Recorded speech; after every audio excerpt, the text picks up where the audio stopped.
Good morning students, कैसे हो। आज अपन मैट्रिक्स जो अपना टॉपिक चल रहा है उसको कंटिन्यू करेंगे। तो पिछले जो क्लास में अपन ने पढ़ा था वो मैट्रिक्स की अपन ने ऑपरेशंस पढ़े थे, एडिशन करना, सबट्रैक्शन करना, मल्टीप्लाई करना, कुछ एग्जाम्पल भी बताए थे। आज अपन उनकी प्रॉपर्टीज, सबसे पहले बात करते हैं प्रॉपर्टीज ऑफ मैट्रिक्स एडिशन कि जो हमने एडिशन किया था, जो हमने ऐड किया था दो मैट्रिक्स को या दो से ज्यादा मैट्रिक्स को, तो उनकी प्रॉपर्टीज की चर्चा करेंगे आज। तो सबसे पहली प्रॉपर्टी है इसके अंदर कॉम्यूटेटिव, कि कोई भी दो मैट्रिक्स कॉम्यूटेटिव कब होती है। तो कॉम्यूटेटिव दो मैट्रिक्स होने के लिए सबसे पहले सभी को पता है कि ए और बी का ऐड करेंगे। और कॉम्यूटेटिव का मतलब होता है कि इसमें ऑर्डर आगे पीछे करते हैं, ए और बी ऐड करें और बी और ए को ऐड करें। यदि दोनों की वैल्यू इक्वल आ जाए तो जो एडिशन है वो कॉम्यूटेटिव लॉ को फॉलो करेगा।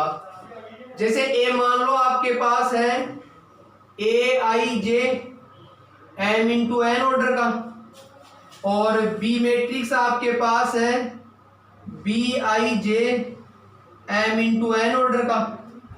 क्योंकि आपको पता है कि दोनों का ऑर्डर सेम है तो ही एडिशन पॉसिबल होता है।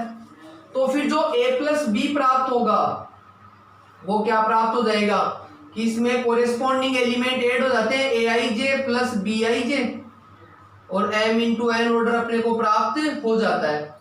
और इसी प्रकार बी प्लस ए करूंगा, यदि बी प्लस ए करूंगा तो पहले बी आई जे आ जाएगा, फिर प्लस ए आई जे अपने को प्राप्त हो जाएगा, और ये भी एम इंटू एन ऑर्डर ही आएगा।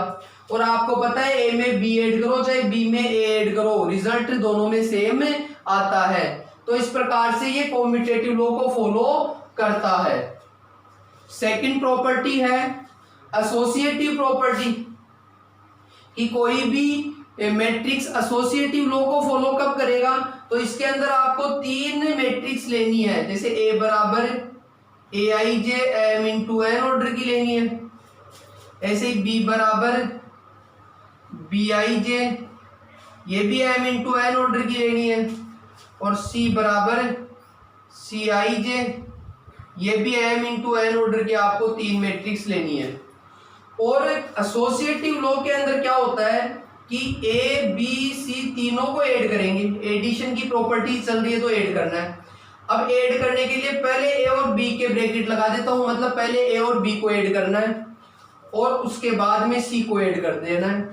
और एक ऐसे भी कर सकता हूं कि ए प्लस बी प्लस सी में पहले बी और सी को ऐड कर दूं, बाद में ए को ऐड कर दूं, और दोनों का रिजल्ट यदि सेम आ जाए तो ये एसोसिएटिव लॉ को फॉलो करेगा, और बिल्कुल इसको ऐड करने पर सेम ही प्राप्त होता है तो ये एसोसिएटिव प्रॉपर्टी को भी क्या करेगा, फॉलो करेगा। जैसे मैं ए प्लस बी प्लस सी वाला इधर वाला पार्ट निकालूं तो ए की वैल्यू आपके पास है कि जैसे पहले ए बी को ऐड करूंगा तो क्या आ जाएगा, ए आई जे और बी आई जे ऐड हो जाएगा, और एम इंटू एन ऑर्डर का आ जाएगा ये तो ए प्लस बी, और बाद में जो सी है यानी सी आई जे एम इंटू एन बाद में ऐड करूंगा इसके अंदर। अब इन दोनों को ऐड करूंगा तो वही प्राप्त होगा कि ए i J plus B i जे और प्लस सी आई जे।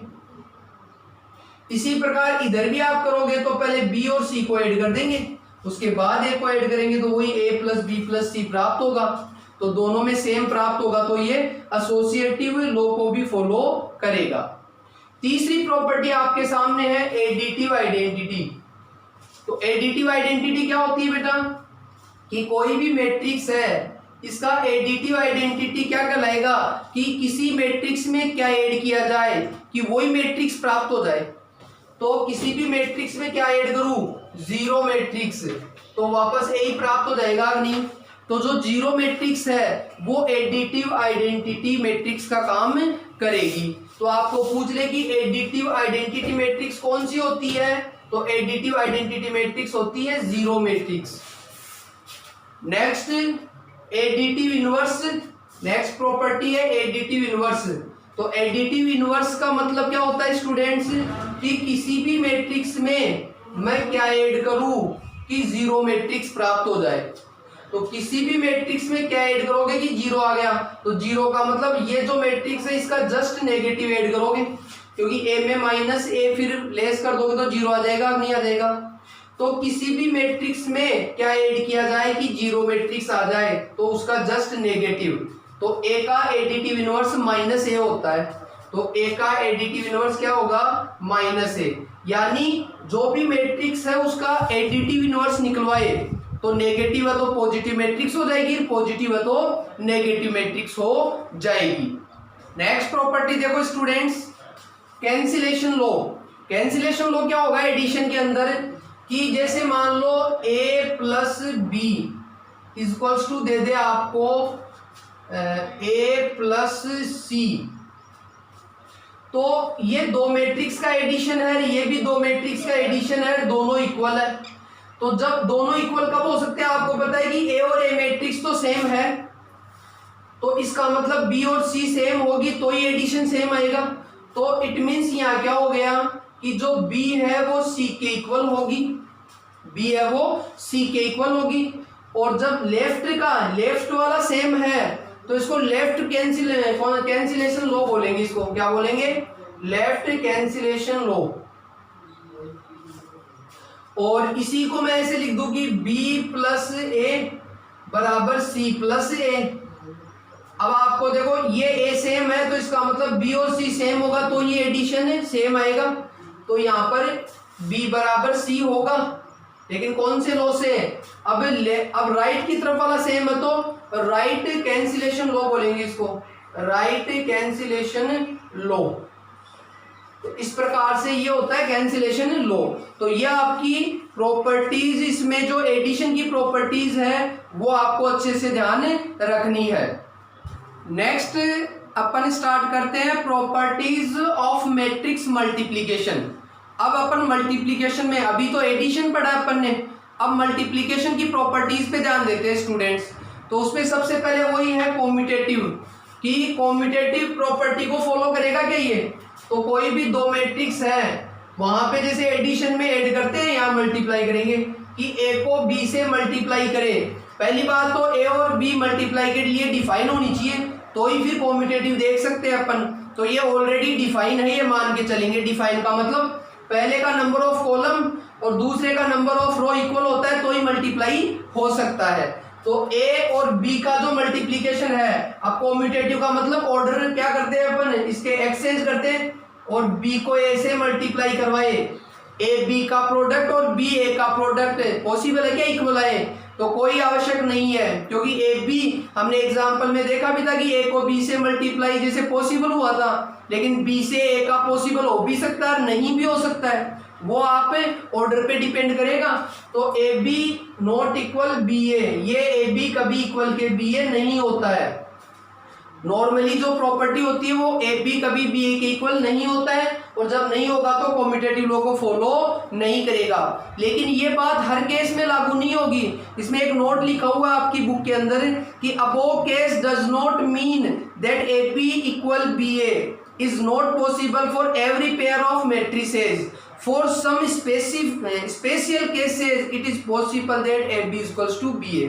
कुछ स्पेशल केसेस होते हैं उसी में AB और BA का प्रोडक्ट इक्वल हो सकता है, अदरवाइज नॉर्मली जो रूल आपसे पूछ लिया जाए तो आप यही कहेंगे कि प्रोडक्ट है वो कॉम्यूटेटिव लॉ को फॉलो नहीं करता है।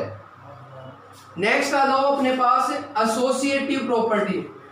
तो एसोसिएटिव में अभी जैसे एडिशन में क्या किया था, 3 को ऐड किया था, यहाँ पर 3 को क्या करेंगे मल्टीप्लाई करेंगे कि ए बी सी 3 का प्रोडक्ट करना है।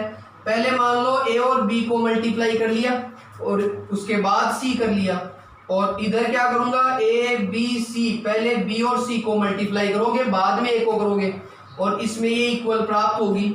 ये तभी होगी कि भाई ए बी और बी सी मल्टीप्लाई के लिए क्या होना चाहिए, डिफाइन होना चाहिए। मतलब वही बात आनी चाहिए कि प्रोडक्ट यदि हो सकता है, प्रोडक्ट पॉसिबल है तो एसोसिएटिव लॉ को फॉलो करेगा। इसमें देखो ऑर्डर ए बी सी है, ऑर्डर आगे पीछे नहीं हुआ, मल्टीप्लाई में ऑर्डर आगे पीछे नहीं होगा तो लगभग सेम वैल्यू आती है, हमेशा ही सेम आती है। ऑर्डर आगे पीछे हो जाता है तो पॉसिबल हो भी सकता है, पॉसिबल नहीं भी हो सकता। तो ये इक्वल आएगी, तो एसोसिएटिव लॉ को फॉलो करता है ये। नेक्स्ट प्रॉपर्टी है आइडेंटिटी, यानी मल्टीप्लिकेशन आइडेंटिटी। पहले थी एडिटिव आइडेंटिटी, अब है मल्टीप्लिकेशन आइडेंटिटी। यानी वही बात करो कि किसी मैट्रिक्स को किससे मल्टीप्लाई कराऊं कि वही मैट्रिक्स आ जाए, तो उसके लिए आपको आइडेंटिटी मैट्रिक्स लेनी पड़ती है आई। तो किसी मैट्रिक्स की जो मल्टीप्लिकेशन आइडेंटिटी मैट्रिक्स होती है वो आई होती है, यानी ए को आई से मल्टीप्लाई करते हैं तो हमेशा ए ही प्राप्त होता है। और ये प्रॉपर्टी आपके बहुत ज़्यादा काम में आती है। और इसमें ये भी होता है कि आई को ए से मल्टीप्लाई करेंगे तो भी यही प्राप्त होता है, ये दोनों तरफ से लागू हो जाती है। तो ध्यान रखना, कभी भी ए के इनटू में आइडेंटिटी मैट्रिक्स आ जाए तो आपको मल्टीप्लाई करने पर वही मैट्रिक्स वापस से प्राप्त हो जाएगी। नेक्स्ट है डिस्ट्रीब्यूटिविटी। डिस्ट्रीब्यूटिविटी किस प्रकार से यूज करेंगे, जैसे मान लो a इंटू बी प्लस सी आ जाए आपके पास, तो या तो आप दो मैट्रिक्स को पहले ऐड करो, ऐड करने के बाद जो रिजल्ट आए उसको एक और उसको मल्टीप्लाई करो, और इसका ब्रैकेट हटाना चाहो तो आप डिस्ट्रीब्यूटिविटी लगा सकते हो, मतलब a इंटू बी हो जाएगा प्लस a इंटू सी हो जाएगा। तो इसका रिजल्ट और इसका रिजल्ट दोनों का सेम ही प्राप्त होगा। और ऐसे आ जाए a प्लस बी इंटू सी आ जाए तो भी आप या तो इनको ऐड करके फिर मल्टीप्लाई कर दो, या फिर वही ब्रैकेट हटा दो कि a पहले c से मल्टीप्लाई हो जाएगा, ए सी। ऑर्डर का ध्यान रखना, पहले a है तो a ही रहेगा क्योंकि ऑर्डर आगे पीछे हो गया तो रिजल्ट अलग ही आएगा। ऐसे b प्लस है फिर b c से मल्टीप्लाई होगा तो b c। तो ये आपका डिस्ट्रीब्यूशन लॉ कहलाएगा। आप इस प्रकार के ब्रैकेट्स आ जाए तो उसको हटा सकते हैं। नेक्स्ट टॉपिक है आपके सामने मैट्रिक्स का, properties of scalar multiplication of A matrix. हमने स्केलर मल्टीप्लिकेशन पढ़ा था कि किसी भी मैट्रिक्स को किसी स्केलर से मल्टीप्लाई करवाए, जैसे a था और फिर आपने 2a निकाला था तो 2a स्केलर होता था कांस्टेंट, और वो अंदर जाके सभी से क्या हुआ था, मल्टीप्लाई हुआ था सभी एलिमेंट से। तो जैसे मान लो आपके पास कोई भी दो मैट्रिक्स है सेम ऑर्डर की, जैसे मान लो a बराबर aij m into n order का कोई मैट्रिक्स है और b बराबर bij m into n order का मैट्रिक्स है, यानी ये दो सेम ऑर्डर के मैट्रिक्स है।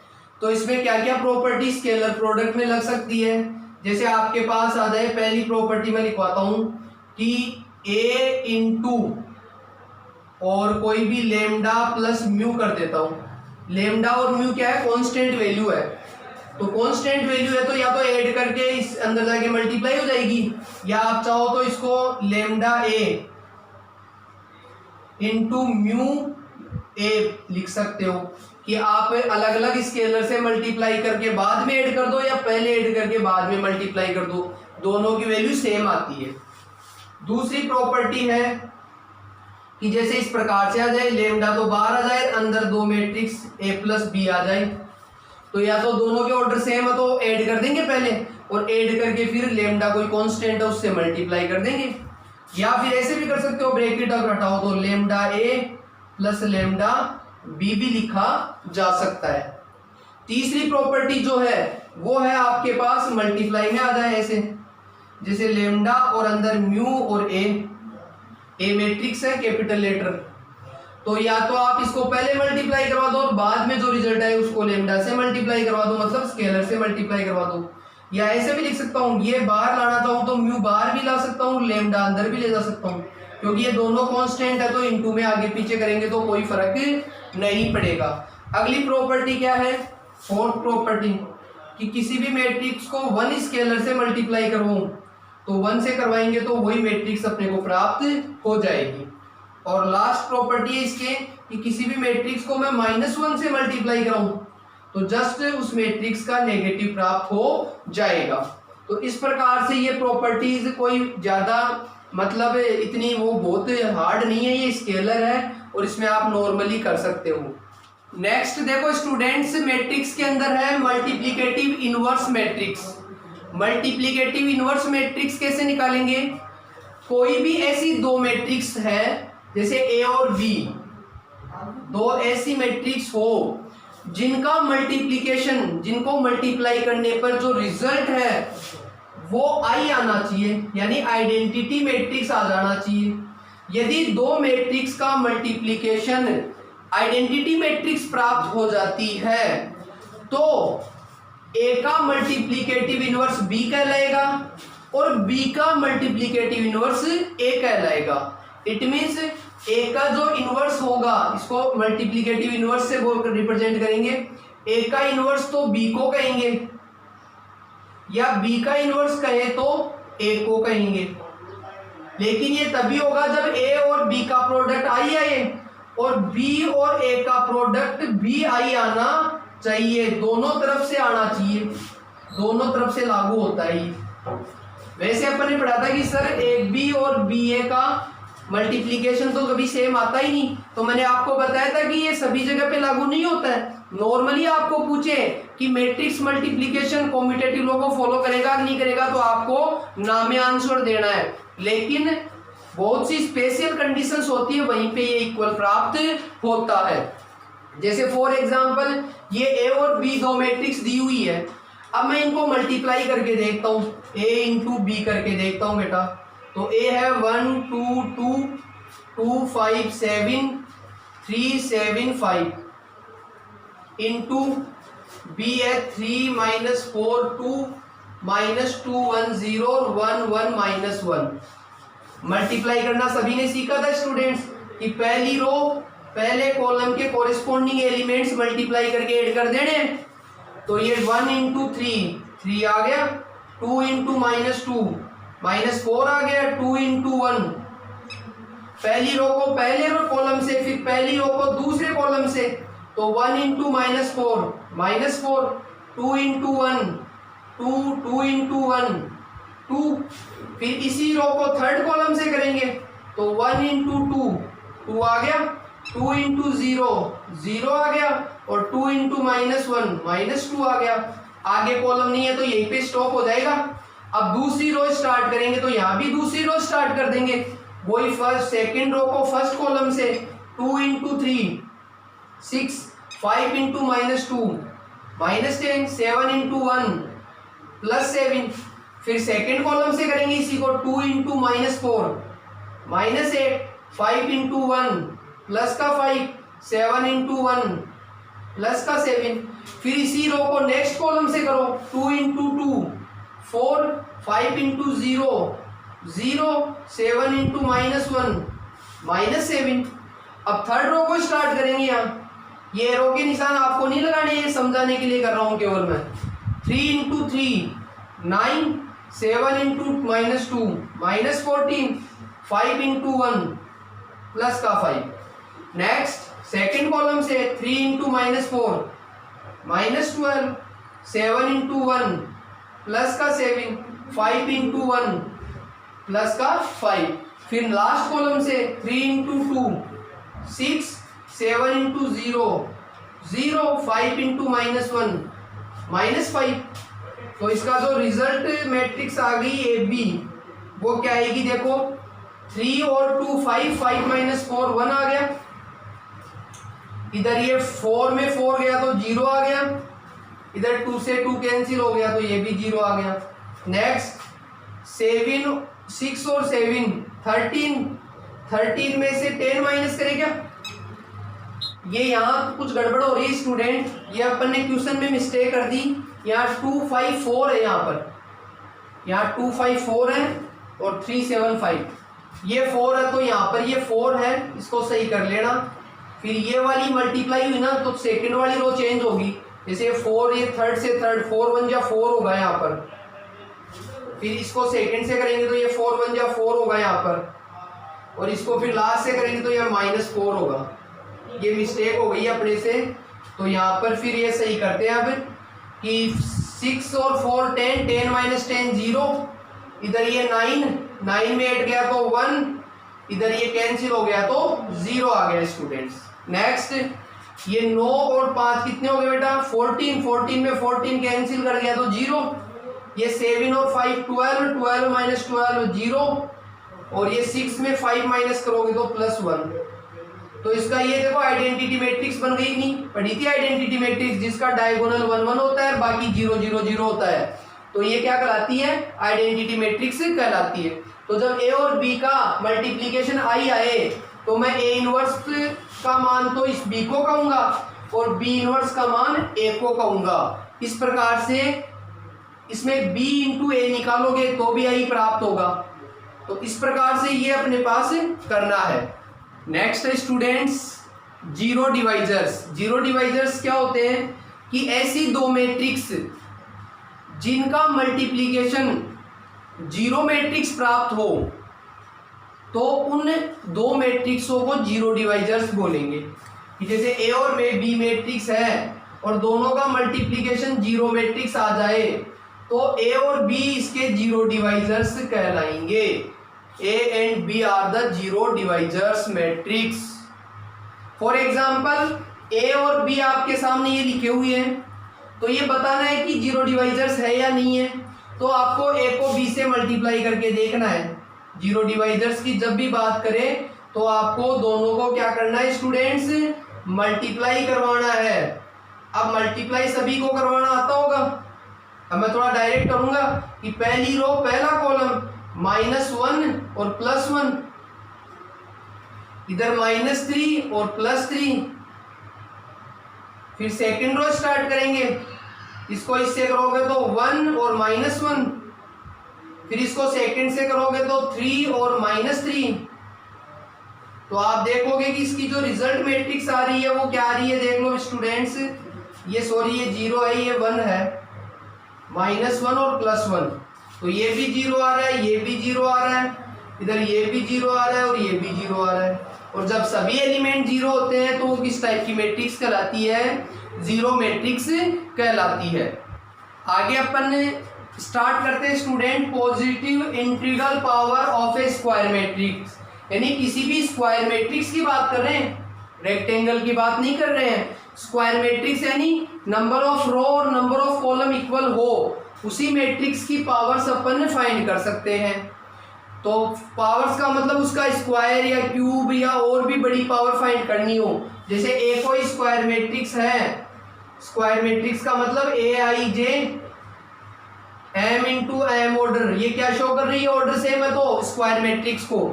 तो आपको ए स्क्वायर फाइंड करना है तो आपको ए को ए से क्या करवाना होगा, मल्टीप्लाई करवाना होगा। यदि ए क्यूब फाइंड करना है तो ए इंटू ए, पहले ए स्क्वायर इस प्रकार से निकालेंगे, फिर जो रिजल्ट आएगा उसको फिर ए से मल्टीप्लाई करेंगे। ये नहीं कि आप एलिमेंट्स का स्क्वायर कर दो या एलिमेंट्स का क्यूब कर दो तो गलत हो जाएगा। फॉर एग्जाम्पल ए मान लो एक मैट्रिक्स है 1 3 2 4, ये एक स्क्वायर मैट्रिक्स है जिसका ऑर्डर 2 इंटू 2 दिखाई दे रहा है सभी स्टूडेंट्स को। अब इसका जैसे ए स्क्वायर फाइंड करना है तो आपको क्या करना होगा, ए इंटू ए।